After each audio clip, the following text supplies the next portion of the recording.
All right, so just a quick introduction for those of you who may be joining us for the first time. I'm Candace Badgett, and along with my husband, Rogers, we built the Raj 33 years ago, pioneering the use of Ayurvedic medicine in the West. And it's been a fascinating journey, and it's very fulfilling to see that Ayurveda has really kind of caught on now, and it's something that people are very interested in. And it's interesting that many years ago, when Maharishi Mahesh Yogi began to revive the tradition of Ayurveda, it had been lost due to foreign domination of India over so many years. But it is a 6,000-year-old system of medicine, at least. And it is the oldest continuously practiced system of medicine in the world. It's recognized by the World Health Organization. And back in the early 80s, there was an article in the paper that stated that allopathic medicine, Western modern medicine, was actually the third leading cause of death in the United States. And that's what inspired the decision to go back and revive in India the tradition of Ayurveda, restore it to a systematic system that could be taught. It didn't rely just on those families where for literally hundreds of generations it had been passed down in the family and maintained, but in the remote villages. So it was a very interesting process of reviving that tradition, led by Maharishi Mahesh Yogi, the founder of Transcendental Meditation. So we built the Raj. It's been there for 33 years now, and we offer authentic panchakarma, which is the healing, rejuvenating modality of panchakarma, of Ayurveda. And it's an in-residence program that we offer for about ideally 1 week, but 5 days. We also offer 5 days and up to 3 weeks of treatments that completely balance the doshas and restore vitality and address chronic disorders. So it's a remarkable boost for everybody's immune system. It's a great preventive tool, but also this is our 4th webinar. We began in September, and I want to kind of pull together what we've been talking about in the last 3 webinars and put them together into these very practical tips so that we can have very specific things we can do in order to support our health. Very simple, it's a very simple, natural approach to health and well-being. And Ayurveda is usually described as the science of life. Ayur means life, and Veda is knowledge. But it's also a science of timing, of alignment, and of intelligence, individual intelligence, the body's healing intelligence, and cosmic intelligence, and aligning these values in order to create a comprehensive approach to health and well-being. So it's very comprehensive, Ayurveda. It's multi-layered. It's a multi-layered body of knowledge. And as said, it's the oldest continually practiced system of medicine in the world.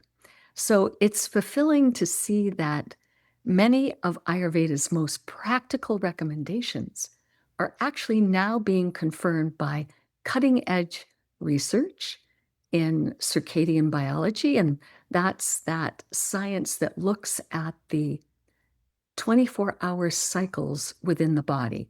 So every 24 hours, that cycle begins again with certain specific things happening at certain specific times. So this has now become circadian biology in modern medicine. Also, neuroscience is confirming the recommendations of Ayurveda. Not only neuroscience, but metabolic science today is coming around this. And of course, environmental health, which is what we focused in on our very first webinar. So I want to share these 10 simple lifestyle principles that have clearly stood the test of time and show you exactly how modern medicine now explains their very, very profound benefits. But I'd like to begin by giving you a simple explanation of the foundational insight of Ayurveda. And that is, we as human beings have the ability to make choices to live in accord with the laws of nature or not. And if we do, we'll enjoy the support of the laws of nature for a healthier, happier, and more fulfilling life. Now, what's happened today is all the kind of materialistic knowledge and paradigm that's kind of taken over science is basically making us feel that the body is like a machine and somehow we're separate from nature. But the reality is every expression of creation on this planet is made up of the same atoms and the same molecules as our body, and therefore everything that nature, all the laws of nature, that everything in nature is subject to, we are also subject to those laws of nature. But we are unique as human beings because we have free choice. So when you look at nature, for example, the sun begins to set, and suddenly all the birds are kind of flocking together and they're all flying to the trees. They're all going to roost as the sun begins to set. And then in the morning, they don't have alarm clocks. The minute that sun begins to rise, before the rays have even really come up over the horizon, they begin chirping. They become our alarm clock. And so in this sense, you see how it's just one tiny example. There are billions of these examples of how all of life on Earth is spontaneously programmed, in essence, to move in accord with the laws of nature, except human beings. And that is, if we want to binge watch something on Amazon, we can choose to stay up till 2 o'clock in the morning because we want to see the next chapter and the next chapter or whatever. And so what happens is we start making choices that are out of line with the laws of nature. So what that means is we choose to stay up late, and then we begin to become exhausted, and we lose a certain level of mental clarity, which means we're then not dealing with the situations, the inevitable range of situations that come to us in life. We're not dealing with them adequately, and we create problems in our lives based on our lack of clarity, that's based on our fatigue and our exhaustion. As a result, stress starts to build up because we can't handle life properly. We're not clear enough. We're not rested enough. The other thing we do is we make choices to eat whatever we want, when we have a craving for it. And what happens, because we don't live in accord with the rhythms of our own body and nature itself, we make poor choices and we eat the wrong thing at the wrong time of year, at the wrong time, and the wrong foods. And next thing we know, our digestion becomes weaker and weaker. So these two things, our exhaustion, our lack of clarity, our inability to handle the situations that come to us in life, therefore creating problems and stress, and our inability to gain proper nourishment from our food due to poor digestion, these things, they then launch a cascade of chronic disorders. And now our life becomes more stressful, and now we become more efficient, and it just becomes a vicious cycle. And so that's why Ayurveda is really based on one simple thing: understand the proper choices in order to live in accord with the intelligence that guides this entire universe, with the evolutionary force of life, where when we function in accord with these laws, we have the support of the laws of nature. It's like floating downstream rather than trying to swim against the current and spend our whole life swimming against the current. So these top 10 tips that I'm going to share with you today, these help us reconnect with our own inner intelligence. And that inner intelligence of ours really is the same intelligence that is guiding the entire universe. So our individual nature is all about our individual likes and dislikes, our individual thoughts and feelings, our personality, our physiology. But we're something so much bigger than that. We have a universal identity. And when we can open our mind to that universal identity, we are opening our individuality to our own cosmic, universal self with a capital S. And when we're in touch with that, we have just unlocked human potential to the extent that we can't even imagine until we have accomplished that. And this is all about higher states of consciousness and acknowledging our potential to live higher states of consciousness and utilizing nature's intelligence to allow that process of evolution to happen very quickly. So, of course, the first of our top 10 recommendations is the regular practice of the Transcendental Meditation technique. And this is because TM allows for the development of human potential in higher states of consciousness. Because with Transcendental Meditation, we're settling the mind down very profoundly.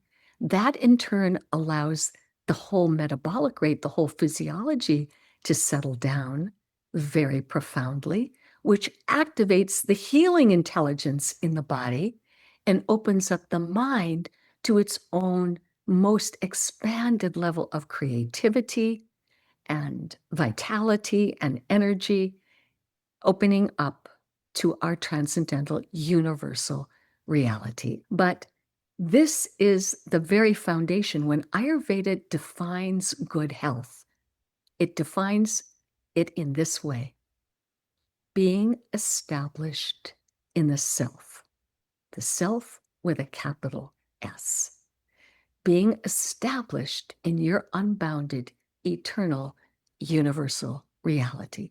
And it's very easy to do because everything that we do in life, everything we're motivated to do, is for one reason, and that is more happiness.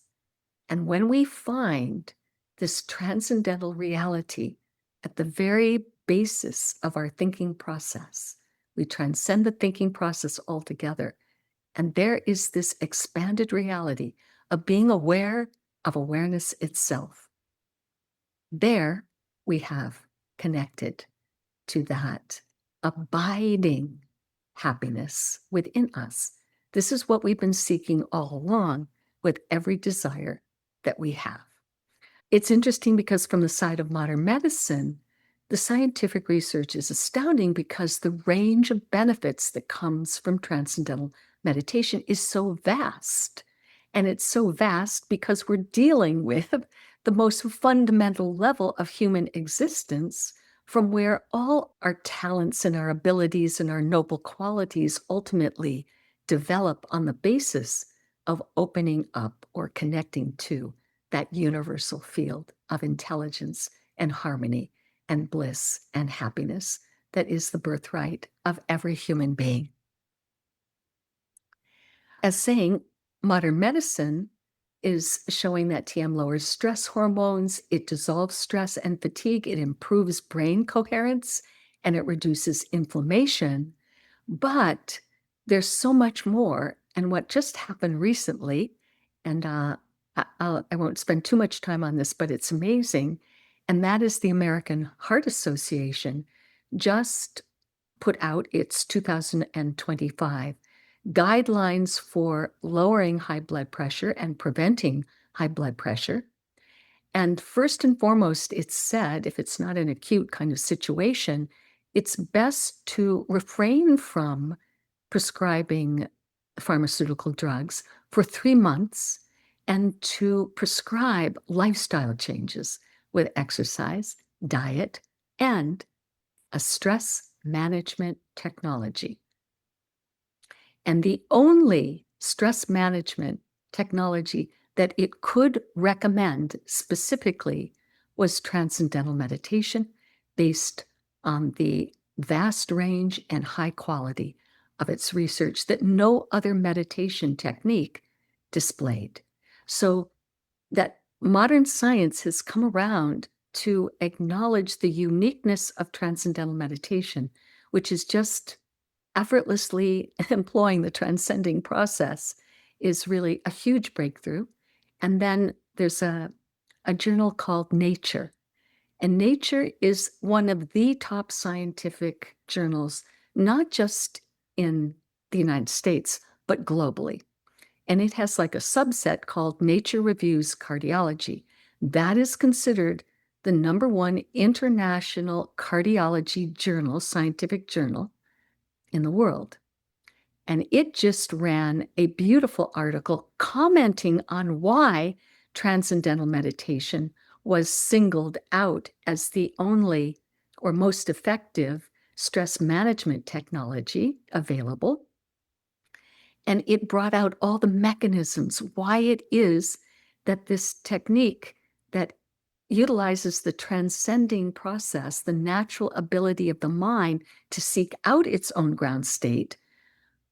What are the mechanisms that allow that process to provide such an amazingly wide range of benefits, including the astounding research on cardiology benefits that was the basis for the recommendation from the American Heart Association. All right, now we're going to head to our next recommendation, and that is go to bed with lights out by 9:45 p.m. and get up at 6 a.m. in the morning.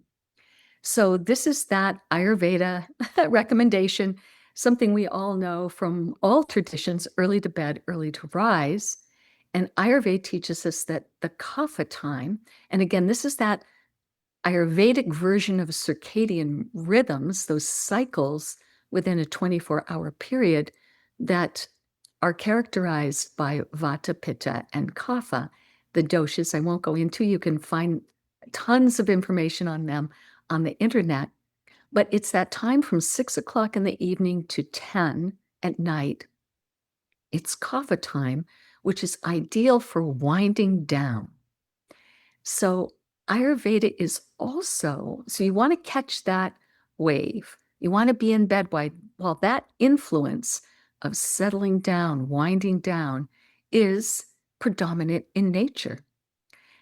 Now, Ayurveda also teaches that there is a very subtle repair process that takes place after 10 o'clock.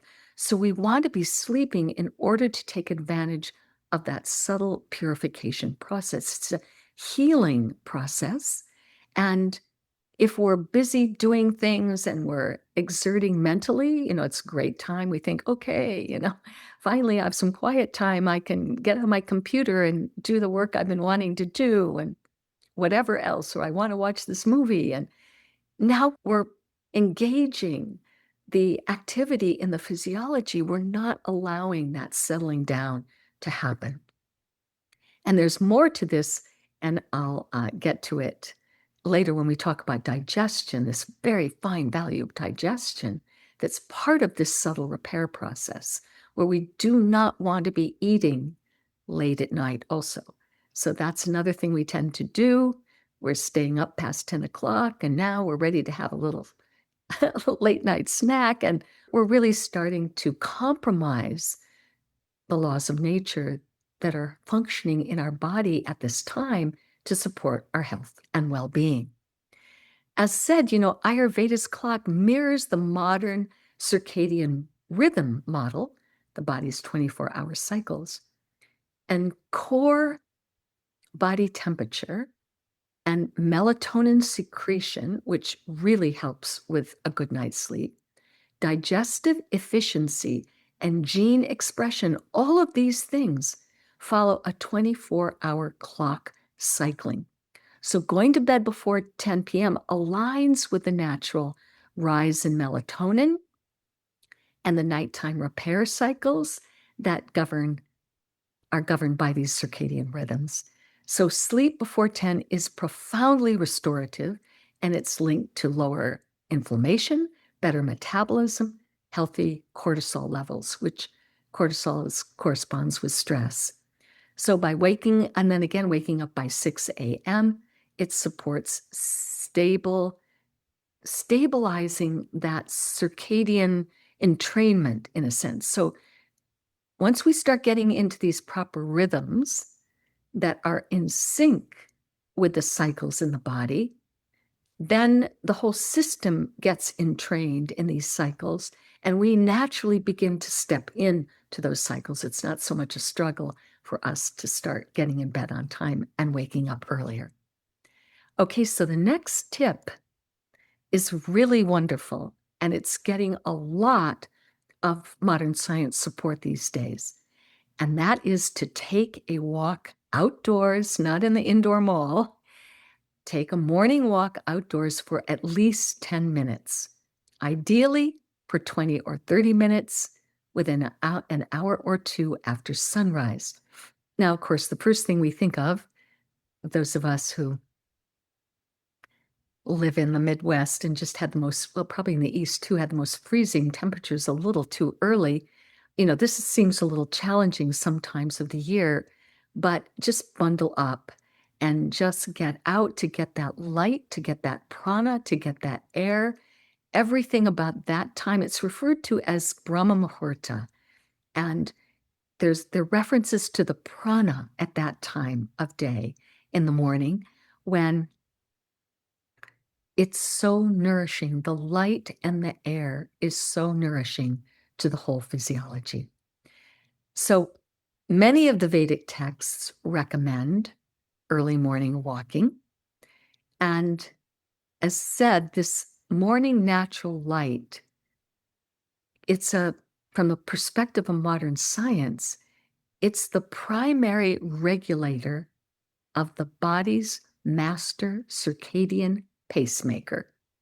So this morning light is the primary regulator of these rhythms and cycles within the body. So early morning light exposure, it increases daytime serotonin, and that's a happy hormone. So in terms of mood and that feeling of being uplifted, it also improves evening melatonin. So by being out in the morning, the evening production of melatonin that helps you go to sleep and have a good night's sleep, that is improved just by going out in the morning. And again, this release of melatonin in the evening, this in turn strengthens the sleep cycles and stabilizes hormones. So additionally, taking a light walk after waking, it enhances glucose metabolism, it supports lymphatic movement, it boosts mood. So even 10 minutes of morning sunlight has measurable effects on immunity and mental health. And it's also the case that early morning sunlight is uniquely rich in red and near infrared wavelengths. And this is just before the ultraviolet light becomes strong. So it's a great time to get out without sunblock and to really allow these wavelengths, these red and near infrared wavelengths, to penetrate deeply into the tissues. The same ones that are used, these wavelengths are the same ones that are used in popular red light therapy devices. And they do boost mitochondrial function and reduce inflammation and protect cells from oxidative stress. And this is why people feel a lift in energy and mood after morning sun. It's nature's free red light therapy and also helps to stabilize that circadian clock. So again, 10 to 20 minutes is ideal and provides those benefits very similar to the expensive red light devices. And one Ayurvedic Vaidya, those are the traditional Ayurvedic doctors from India, one time he said to a group of us, he said, that morning walk and you don't need a facelift. So that was very encouraging. All right, so then the next tip is eat your largest meal in the middle of the day, close to noon. And Ayurveda informs us that Agni is at its peak, which means the digestive fire is at its peak at noon when the sun is highest. So again, here we're acknowledging the connection of the functioning of our physiology to the functioning of all of nature around us. The movement of the sun, the electromagnetic fields, all of these things, we're as much subjected to these forces as the oceans are subjected to the pull of the moon in the tidal waves. So we're subjected to these forces as well, our whole physiology. So the whole purpose that when Ayurveda talks about why we want to eat when Agni is strongest is because we want to fully digest our meal. Because if we don't fully digest it, there is something called ama. It's an Ayurvedic word for toxins that are created by not completely digesting our meal. So some little bit of sludge almost is kind of left over. It doesn't get broken down into nutrients for the body to be absorbed in the body and the cells in the body. It just becomes this sticky, toxic substance that gets lodged in the joints. It creates stiffness and aches and pains, and it compromises intercellular communication in the body. So this is where you see how digestion is so key. So we want good digestion, we want good sleep, and we want our connectedness to that deepest aspect of our own self. These are the things that when we have these things, we have everything. And when we compromise these things, this begins the vicious cycle of one chronic problem after another. So getting back in the proper rhythm of life, that's what these top 10 suggestions are all about. So again, there's something called chrononutrition, which is the science of how the circadian rhythms, nutrition, and health all interact. And this science of chrononutrition, it confirms that digestive peak is at solar noon. So it's really thrilling to see modern science coming back around.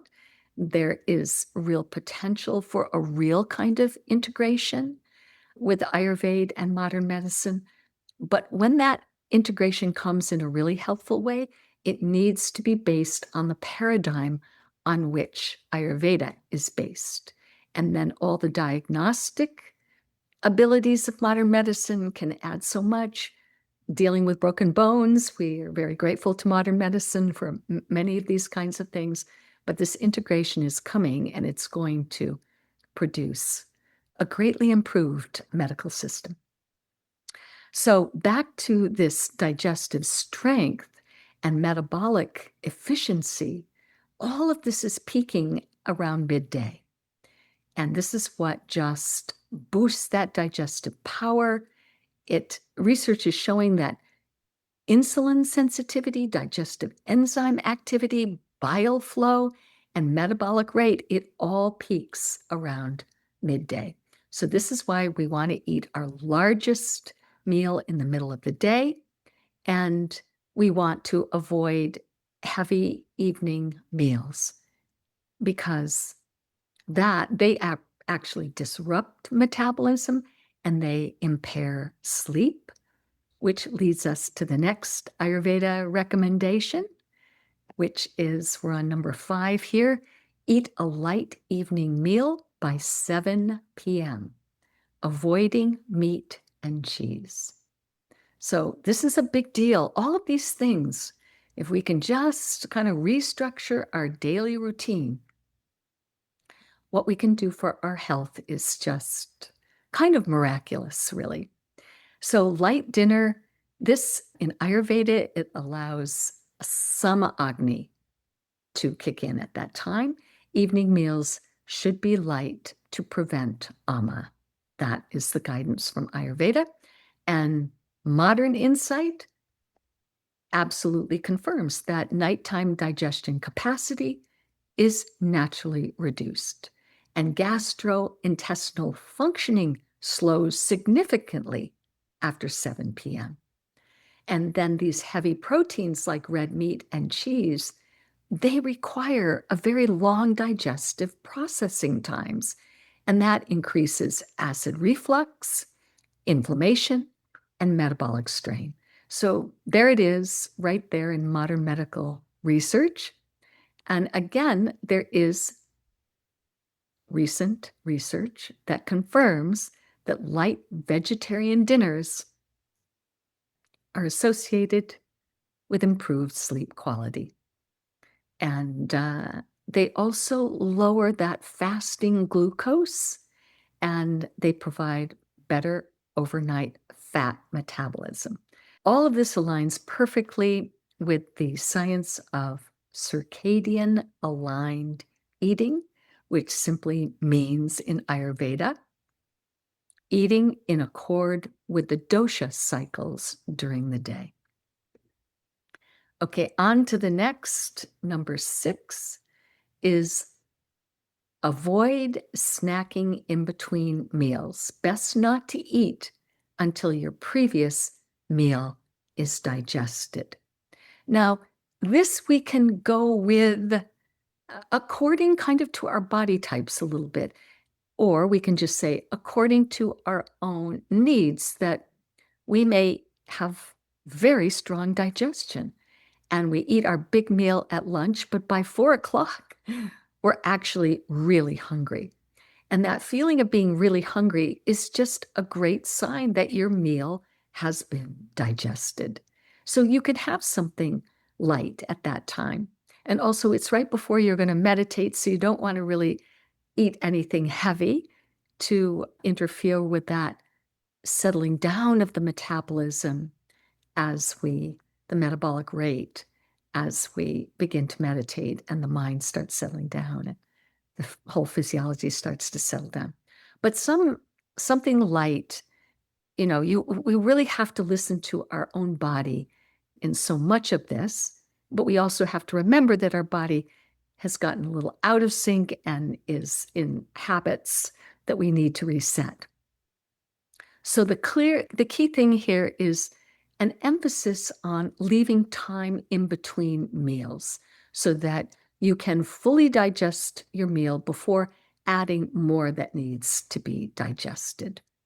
And there's something in modern medicine, there's something really interesting called the migrating motor complex, MMC.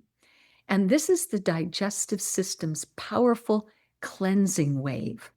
And it activates only during fasting intervals. It doesn't kick in when you're digesting a meal, and snacking can turn it off. But again, we have to remember, if you're really hungry, it's all right because your body is not engaged in digesting a meal, and therefore it's not going to have too much of a disruptive influence on the cleansing wave complex. So the thing is, when we eat when we haven't fully digested the previous meal, that powerful cleansing wave gets compromised, and then you have the risk of bloating and bacterial overgrowth and sluggish digestion. So again, studies have shown that spacing maybe 4 to 5 hours between substantial meals, that does definitely improve metabolic flexibility and supports mitochondrial efficiency. And by the way, the mitochondria, they are like the powerhouse of the cell. They produce cellular energy as well as genetic regulation. So that is a great thing when we can improve that mitochondrial efficiency. Okay, so now the next one is very interesting, and sometimes it can be disappointing to people, but it's really important. And that is we don't heat honey. And that's why when you buy honey, you want to buy raw, unheated honey. And it will always say it on the jar if it is raw and unheated. And it's there in Charaka Samhit in the Ayurvedic texts. It's very explicit that heated honey becomes toxic. And chemistry confirms this now. There is research now that honey changes the chemical structure and it produces something called hydroxymethylfurfuryl. And it's a compound linked to inflammation and potential toxicity in high amounts. So Ayurveda's warning turns out to be chemically accurate. Heated honey behaves differently in the body and may place stress on the liver. Raw honey, however, it contains beneficial enzymes and prebiotic factors that support digestion and immunity. Now, the biggest question that comes up or disappointment is so many people say, but I just love putting honey in my tea. You can put honey in your tea, but it has to cool down significantly so that if you stick your little finger in the tea, you can just leave it there. It's not too hot to leave it in. So anyway, don't bake with it. Don't buy honey that's been cooked. But when you find your raw, organic, unheated honey, enjoy it. It's really a great thing to eat.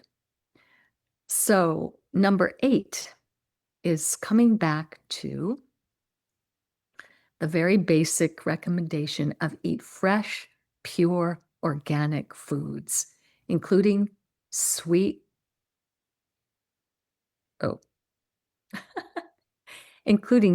juicy fruits and lots of vegetables. So we want to remember on our very first webinar in September, we talked about all these forever chemicals and these fat-soluble chemicals that have very long half-lives, very long half-lives, that it takes a very long time for the body to break those toxins down, those environmental toxins, fat-soluble environmental toxins, and remove them from the body. Now they're so bad, they're calling them forever chemicals, the PFAS. The main way we are getting those environmental toxins into our body is through the food that we eat. And therefore, eating organic food, it's not a luxury now. It's really a health requirement.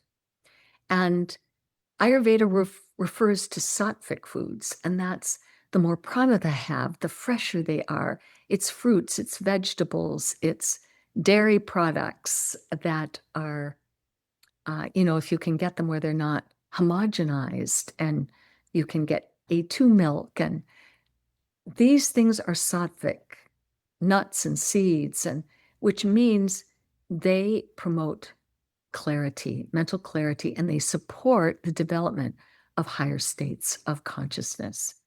But the key thing, of course, is that eating organic reduces pesticide load, and it supports microbiome health, which is gut health, and antioxidant health. So this is what we really definitely want to favor. A vegetarian diet is also important, but everybody has to, look at their health profile in terms of what they're needing. If you're vegetarian, you have to be very alert to combining so you get your 8 essential amino acids and you're getting enough protein. So all those things you can find on the internet, how to make sure to eat in a healthy way with a vegetarian diet. But vegetarian diets are optimally supportive of health and recommended by Ayurveda in most cases. So let's go to our next tip, number 9, coming down the home stretch here. Drink plenty of pure spring water throughout the day. either warm or room temperature, but never icy cold. Avoid drinking from plastic bottles. So Ayurveda definitely states that warm water adds to the digestive process. It facilitates that. And therefore, we never drink ice cold water with meals because we're looking at digestive fire. We're looking at that heat element. We want to eat when that heat element is highest in the middle of the day. So it would be completely counterproductive to drink ice cold water. It's just going to put that digestive fire out. Even with modern research now, even though, every restaurant you go to, they put your glass of ice water in front of you, in spite of the fact that modern science has also come around to acknowledge that warm water supports optimal digestive enzyme activity, whereas ice cold water constricts blood vessels in the gastrointestinal tract and can slow gastric emptying. So adequate hydration, of course, is very important. That supports lymphatic flow and detoxification and skin health and brain functioning very significantly. But we have to avoid the plastic water bottles because now this is the other thing that everyone's coming to realize, that these microplastics now are basically found in everybody's body and in everyone's brains. And we're looking now to see if perhaps panchakarma, which is great at getting out those oil-based environmental toxins, to see if we can remove the microplastics as well. We shall see. But really, a plastic bottle of water is like the equivalent of dissolving a credit card in the water and drinking it, because that much of the plastics are leaking out of that bottle and into the water. So it's important that we find our way around plastic water bottles and getting our water. Yeah, because all of these chemicals are endocrine disruptors, and they're now found in human blood, in the placenta, and even within the arteries now. So it's ubiquitous. So our final tip for today, our top 10 Ayurveda tips, is that we have to be happy. And as we said, so in a sense, what we're doing is we're really coming full circle back to what we started out with Transcendental Meditation. And that is, life is really about unfolding human potential, and that means developing higher states of consciousness. And our desire for happiness is just an evolutionary prod to ultimately come to realize that that happiness that we're looking for resides within ourselves. And that's why health is defined in Ayurveda as being established in the self, in our own inner field of pure consciousness, which is a field of abiding happiness.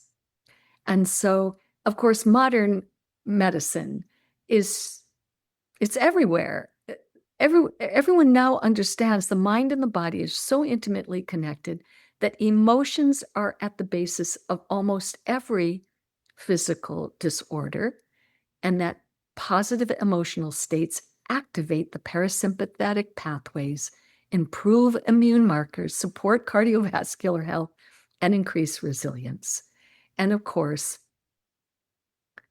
that when we want to heal, one of the most important things is to do things enjoyable. That this experience of joy literally shifts the physiology in the direction of healing.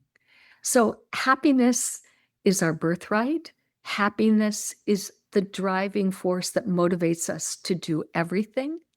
And so we want to make sure we're cultivating that value, that we are cultivating happiness in every way we can. And it starts out with transcending the thinking process, finding that inner happiness within ourselves.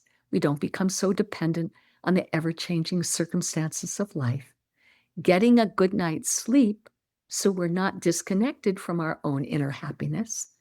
Digesting our food properly so that we feel that vitality and strength to be able to do and enjoy all those things that bring us joy. So what is so fantastic about Ayurveda is it's so comprehensive. It's so comprehensive. It addresses everything. It addresses the biggest questions about why we're here on this earth and how can we become fulfilled and happy, and from what are we going to eat for lunch. It's a remarkable system. And I'd like to just end today with a very beautiful quote. Maharishi was talking about a verse in the Bhagavad Gita, one of the Vedic texts, which is very much under the umbrella of Ayurveda. And Maharishi said something so beautiful. He said, "This is the glory of the nature of the self with a capital S. Having come back home, the traveler finds peace. The intensity of happiness is beyond the superlative. The bliss of this state eliminates the possibility of any sorrow, great or small. Into the bright light of the sun, no darkness can penetrate. No sorrow can enter bliss consciousness, nor can bliss consciousness know any gain greater than itself. This state of self-sufficiency leaves one steadfast in oneself, fulfilled in eternal contentment." So there is a beautiful description of perfect health. And have good neighbors. I see a wonderful comment there. Yes, to have good friends, to have a support system. And Ayurveda has another, I should add this one. Thank you for saying that. There's another beautiful recommendation that says, keep the company of the wise. Keep the company of the wise. And that means align yourself with other people who understand the right choices to make, who understand those principles with which we need to align our lives. Be with them. They'll support you in doing the same, and you'll support them. And that is definitely an Ayurvedic recommendation. We'll have to have 11 of them now. I think we had one hand raised before. Shelley, yes. Thank you. This is absolutely lovely. It's been very, very helpful. I have 3 quick questions. One is, we live where solar noon is technically like 1:20 in the afternoon, or I think that's the time. It might be, no, it's closer to 1:30 in the afternoon. We have tended to always go with noon for the big meal, but that puts it, because if we went at solar noon, then it's a problem in the late afternoon for program and all those kinds of things. I assume we just kind of, it's not optimal, but it's okay to just do what works. It is okay to do what works, because you're making a great point about the fact that we're coordinating many things in this 24-hour cycle. You know, we want to have digested our meal pretty fully before we start our meditation program, but we want to make sure we get that meditation program in. And then, of course, we don't want to start meditation too late, because we'd like to have a little bit of a light supper before 7 o'clock. The other thing is, that's why we always come back to this be happy. Because we don't want to strain. We want to move in the direction of, you know, if we're avoiding that big meal late at night, that is so important. And that we can do no matter what. And then if we're kind of around noon, it's fine. A little bit later, a little bit earlier, whatever, it's fine. We don't want to strain. We don't want to get so rigid that we don't enjoy life anymore. And that's why really that number 10 should probably be right up there at the very top. The second thing is that because people are built differently, with a lot of the pitta, the metabolic fire and all of that, it seems to go through the stomach very quickly, but the other part of the digestion seems to be more kapha. And so I'm totally different, but my husband is hungry so, like within 2 hours, and feels he's genuinely hungry. And I'm always concerned that there hasn't been enough time for the digestion. So could you speak a little bit to that? Yeah. That energy, we just go by how we feel? I think we have to, and sometimes it's always nice to even have, and we keep forgetting to put the phone number to call to make an appointment with our Vaidya and our Ayurvedic experts. But sometimes it's great, maybe like once a year, just to have a consultation so that your individual situation can be taken into consideration in consultation with a Vaidya. But at the same time, you live in your body. You know your body better than anybody else. And therefore, there is validity to going with what you need. And I think sometimes, the other thing is you could try feeding your husband a little bit more food at lunch and see if that carries him over. He's very capable of digesting a nice big meal. But then generally, I think the real point is that your previous meal has been digested. And the sign that it's been digested is that you are really hungry. Now, sometimes we'll get kind of a hungry signal when we're dehydrated and we need water. So that's always a possibility. Okay, try having some water, having some tea, and see if that doesn't satisfy. But if you're hungry and your stomach's growling, as they say, you can eat. Okay.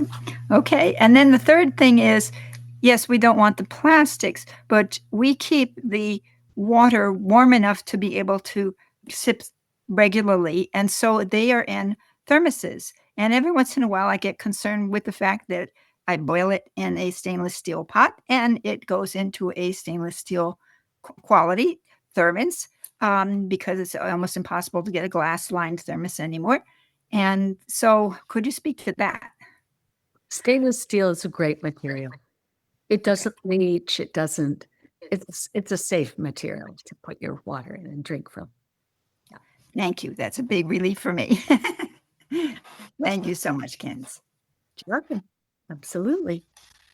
Okay. Shall we go to Sanjeev? Please go ahead. Hi, Candace. Thank you for such an informative session.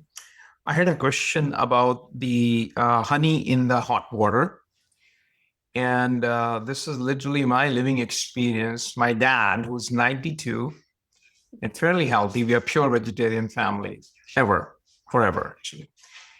And the first thing he does in the morning is take boiled water with honey, black pepper, and a little bit of lemon. And he's been doing it forever. So what explains that? Obviously, even I have read the same thing, that heated honey gets to toxin state, so it should be avoided. Do you have any empirical research on this? Because I'm really curious, and is that his hack to live a good life so far? Yeah. By God's grace, he doesn't have any ailments till date. It's interesting because, again, individuality is so deeply and profoundly acknowledged in Ayurveda. Yep. And so we have to appreciate that. I mean, sometimes I look at my mother, who is 93, and I see she has eaten, she loves Coca-Cola. Same here with my dad. Fried stuff, all good. Sugar, all good. It's amazing. But then you have to consider that when they were growing up, they weren't dealing with the environmental toxins. Yeah. They all had their gardens. And so that when children get a start like that, when their immune systems are developing, and it's so supported with good nutrition and pure water and pure food, and they're on good routines. Everybody was going to bed early and getting up early. Our grandparents always used to tell us this, Yeah. So these more traditional things, and of course, in your family, these Ayurvedic principles are kind of already embedded in the genes in a way, so you've had the support just culturally of those principles that are just kind of in the back of every grandmother's mind that And I think it's quite amazing the indication of how important the formative years are and how important it is for us to make sure our children are eating organic food, our children are on good routines, our children have good daily routines where they're eating a big meal. They're not snacking all day long. They're not on the computer. They're out walking in the morning. Get the children in these habits, and the gift you've given them is immeasurable, absolutely immeasurable. Thank you, Candace. Yeah, you are the expert. I'm not, but my simple observation is stress is probably the biggest macro factor. Yes. It is the dominant factor, in my humble opinion, what I've noticed around my circle. I think you're absolutely right. And that's why I just have to put Transcendental Meditation at the top of the list, because it's so incredibly efficient, and all this research showing on all these physiological levels what's improving, how that stress is being relieved, but also that emotional disconnect that's so prevalent in society today. The Yes. isolation. Yeah. This is a new phenomenon. This is and it's very frightening, and it's very hard for the young people. And so to get them back in touch with their own inner compass, back in touch with their own inner sufficiency, their own inner resilience to deal with a very fast, ever-changing world that's transforming so quickly. Even your education can't keep up with it. So it's these qualities, these noble sort of and resilient human characteristics that need to be developed now, because you need that adaptability, that flexibility, that resilience, that stability. You need that more than information, because the information is changing so fast.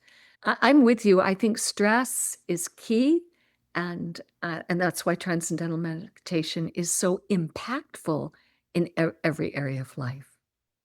Thank you. Thanks. Thank you. Great points. And give our very best to your father, who's Thank you. living such a healthy life. Good for him. And we'll indulge him in his honey. Yes, but of course. Thank you. We have 9 questions.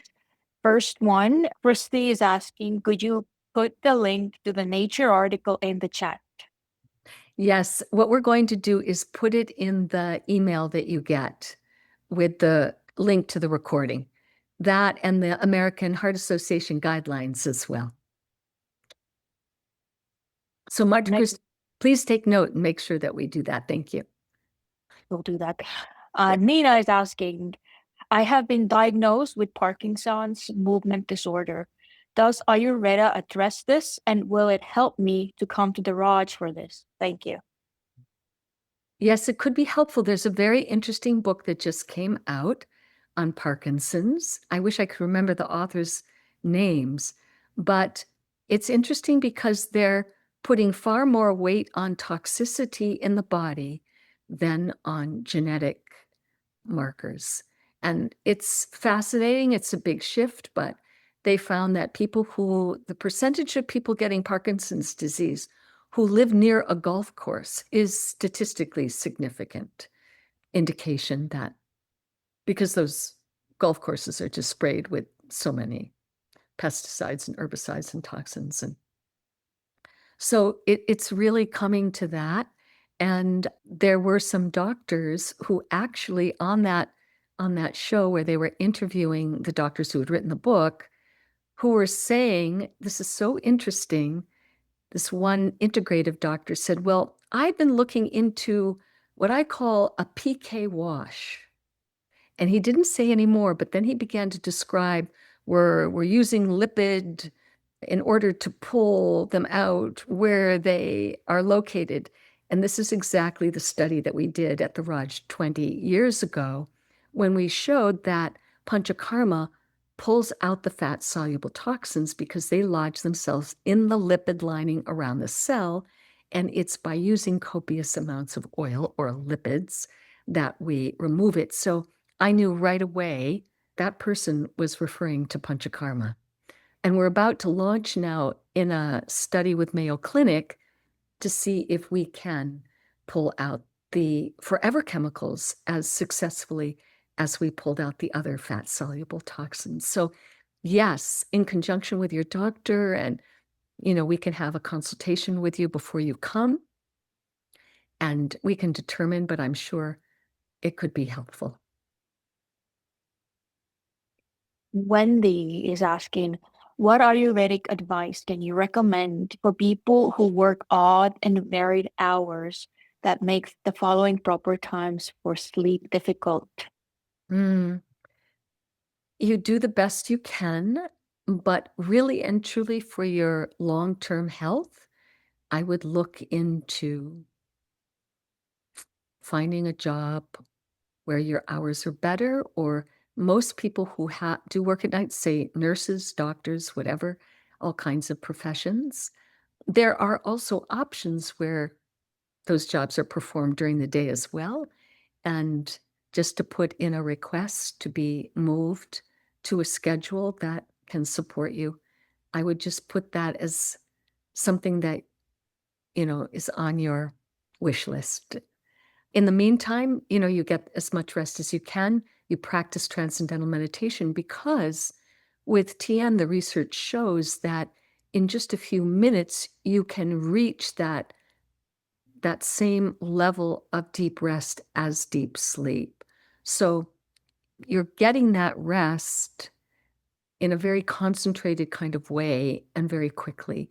So I would recommend that because it can offset the lack of rest that you're getting. But ideally, you want your TM to be getting to the deep-rooted exhaustion and deep-rooted stresses rather than having to take care of what was missed each day. But it will be very helpful for dealing with the kind of quality sleep that you're missing. It'll be very helpful. So those are my recommendations. Next, we have LF is asking, I just heard about charcoal applied to the body being grounding and cleansing. I have been rubbing charcoal from a stick on my palms a couple times each day for the last 2 days. It doesn't seem to transfer so well. Maybe I could shave some off the stick to better apply it. Do you advocate this? The stick was provided to cleanse water, but I have not used it for that. I don't know anything about rubbing the body with charcoal. I can't really comment, but I can say if you do your best to follow those 10 recommendations, it'll far outweigh rubbing charcoal on the body for sure. Mary is asking, what time in the morning should you take the early morning walk? Within an hour or two after sunrise. So you want the sun up so that, you're getting that penetration of the tissues. But if it can be, within an hour or even 2 hours of sunrise, that freshness, that quality is still there in the air and in the light, that very nourishing quality. Kevin is asking, my 82-year-old mother-in-law is having surgery for stomach cancer soon. Is the Raj an option for her after surgery recovery? Yes, possibly, but it would be 6 months, and they would need to feel that she's in remission. We're very careful with cancer because it moves quickly, and Ayurveda is a natural process that realigns things, but it doesn't do it overnight.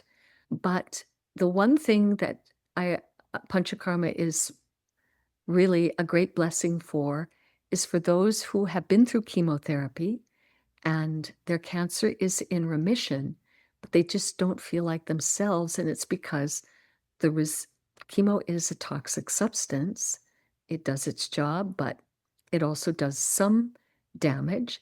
And therefore, to remove that toxic residue is very helpful for now the immune system to be able to kick back in, and for everybody who's been through that process to really, again, begin to enjoy their new lease on life.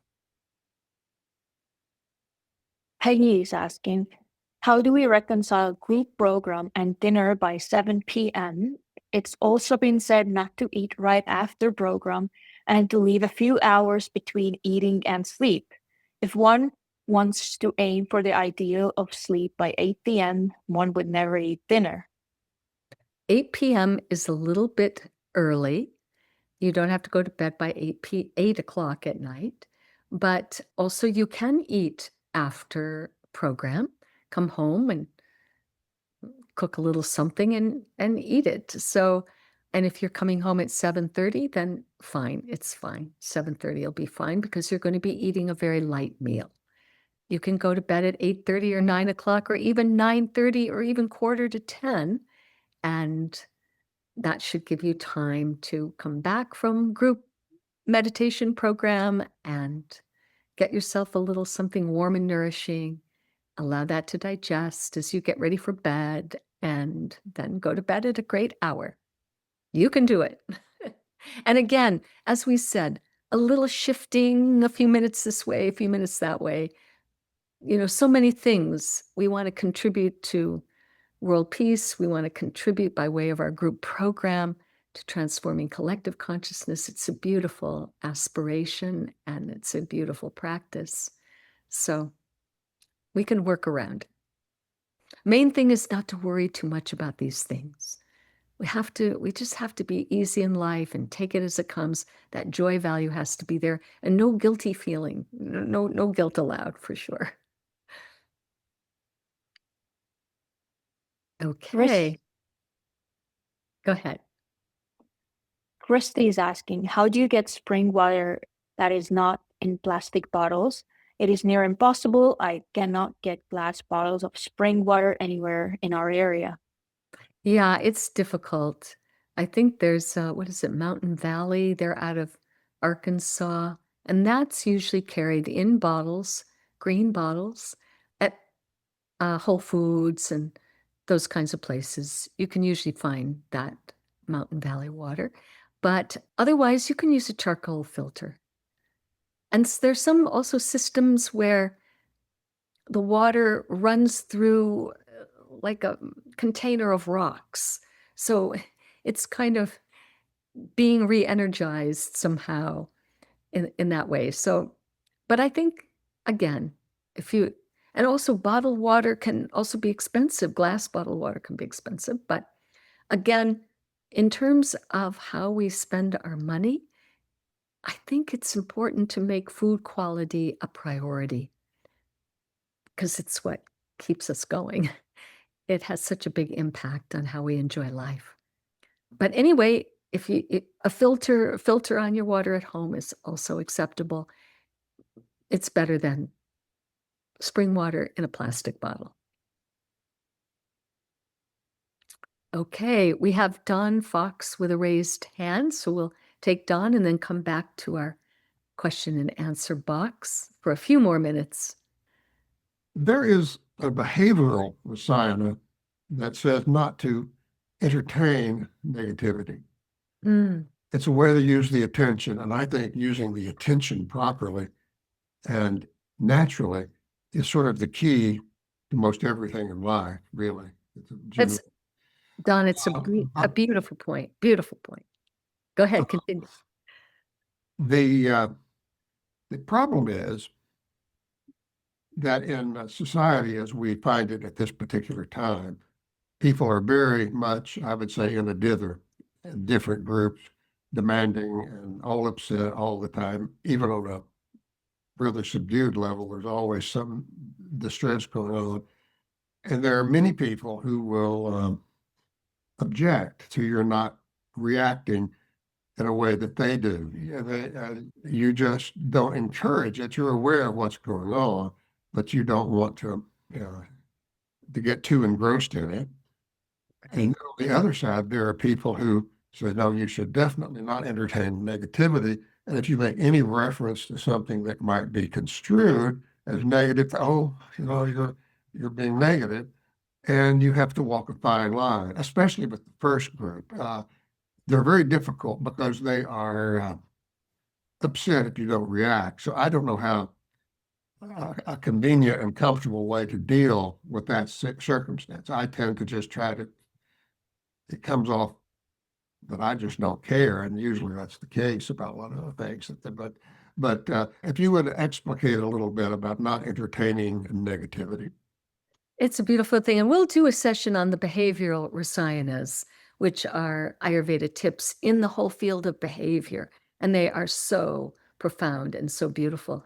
And I appreciate your mentioning them. And this idea of not entertaining negativity, it doesn't mean that negativity can never come up in your awareness. That would just be unnatural and ridiculous. What it means is that we don't grind away on a negative situation. And it's very interesting because usually when our mind is in kind of a negative loop, we don't even realize it. We're just kind of chewing on something in our own awareness. And you could say, well, this is really entertaining negativity. But the reality is we don't even have control over it because we're just absorbed in that negative process of thoughts and feelings. But there comes a point when we realize, oh, I'm just, dwelling on this negative situation. And at that moment, the mind is no longer gripped by that negativity. And that's there you have a choice. And then you remember, it's not great for my own health to entertain negativity. There's that saying, when we're upset with somebody else and we're just chewing on it in our own mind, it's like drinking poison and thinking the other person will die. We're harming ourselves more than we're harming the person that we're thinking about. So this is where, when we have a choice, so we don't feel badly if we just went on for 5 minutes kind of gripped with this irritation and this person who said this to us, and now we're thinking about it. It's just the stress of that situation kind of releasing and therefore gripping the mind. But we'll come to the point where we realize what we're doing, then we make a choice. And that is called not entertaining negativity. It's not denying our feelings and repressing them. And it's just, we move on. There's no point. Either we come up with a solution or we just move on. What is it? Why worry about something you can't control? It's just, that's the kind of thing that just saves our physiology. So it's important that we understand it in that kind of way.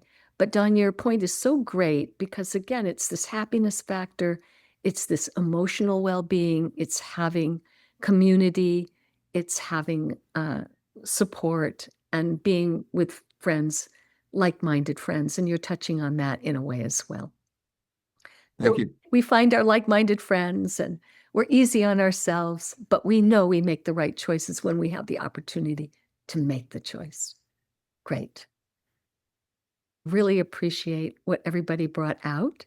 Thank you so much for joining, and it was really delightful to hear your questions. We'll just continue to unpack this incredibly comprehensive and brilliant system of healthcare, and more than that, a system whereby everyone can unfold their birthright in higher states of consciousness. So thank you, everyone, at Jai Gurudev, and until next month. And goodbye for now.